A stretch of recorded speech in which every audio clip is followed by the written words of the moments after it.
தேவனே நான் ஓமதண்டையில் இன்னும் நெருங்கி சேர்வதே என் ஆவல் பூமியில். மத்தேயு 4 அதிகாரம் 3-4 வசனம். அப்பொழுது சோதனைக்காரன் அவரிடத்தில் வந்து, நீர் தேவனுடைய குமாரனேயானால் இந்த கல்லுகள் அப்பங்களாகும்படி சொல்லும் என்றான்.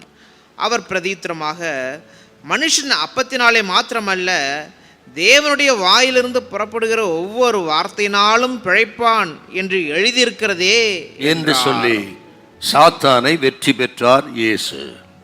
நீர் தேவனுடைய குமாரனேயானால், ஏன் இப்படி சொல்றான்னா, மத்தேயு 3:17 பிதா வாக்குத்தத்தம் பண்ணியிருக்கிறார். இவர் என் நேசகுமாரன், இவரில் நான் பிரியமாயிருக்கிறேன் என்று இயேசுவை குறித்து பிதாவே சாட்சி கொடுத்திருக்கிறார். கிட்டத்தட்ட இயேசு உலகத்தில் வாழ்ந்த அந்த 30 வருஷம் வாழ்க்கையை பிதாவே சாட்சி கொடுக்கிறார். இவர் என் நேசகுமாரன். எப்படி இயேசு வாழ்ந்திருக்கணும் பாரு. மறைவா இருக்கிறது ஆண்டவர் இயேசு வாழ்ந்த அந்த வாழ்க்கை 30 வருஷம். ஆனால் அது அவழுக்கற்ற அற்புதமான வாழ்க்கை என்பதை பிதாவே அறிந்து சாட்சி கொடுக்கிறார். இவர் என் நேசகுமாரன், இவரில் நான் பிரியமாயிருக்கிறேன். ஊழியத்தை தொடங்குவதற்கு முன்னமே சாட்சி பெற்றாருங்க. அப்போ ஊழியக்காரர்கள் ஊழியத்துக்கு வரணும், சாட்சியோட வரணும் அர்த்தம்.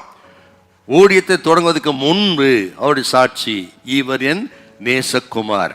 இதை கேட்ட உடனே சாத்தானுக்கு பொறுக்க முடியலைங்க. இவர் நேசகுமார்னு சொன்ன அந்த நேசகுமாரனுக்கு சோதனை எப்படி வைக்கணும்னு தீர்மானம் பண்றான் பார். அருமையான கர்த்தருடைய பிள்ளைகளே, நம்முடைய வாழ்க்கையில சில நல்ல சாட்சி நமக்கு இருக்கும்.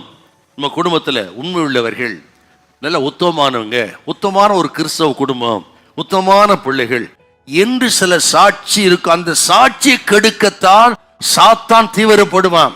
சில சோதனைகள்லாம் எதுக்குன்னா பிள்ளைகளின் சாட்சியை கெடுக்க, குடும்பத்தின் சாட்சியை கெடுத்த. உங்களுக்கு சில கிருபா வரங்கள் இருக்கும். அந்த கிருபா வரங்களை பார்த்து சகிக்க முடியாத சாத்தான் எப்படியாக அந்த வரங்களை எடுத்து விட வேண்டும், கிருபைகளை எடுத்து விட வேண்டும், உங்களை வெறுமையாக்கி விட வேண்டும் என்று பொறாமையில பல நிலைகளில சாத்தான் உங்களுக்கு போராடுவான், சோதனை வைப்பான். கலங்காதீங்க, பயப்படாதீங்க. நம்ம சாட்சினால தான் சாத்தானை தோக்க அடிக்கணும்.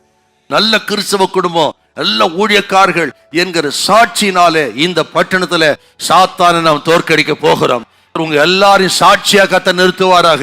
சாட்சினாலே சாத்தானை இந்த பட்டணத்தை கத்த நிர்மலமாக்குவாராக. உங்க குடும்ப சாட்சி கொண்டு அநேகர் கண்களை தேவன் திறக்க போகிறார். ஹல்லேலூயா, ஹல்லேலூயா.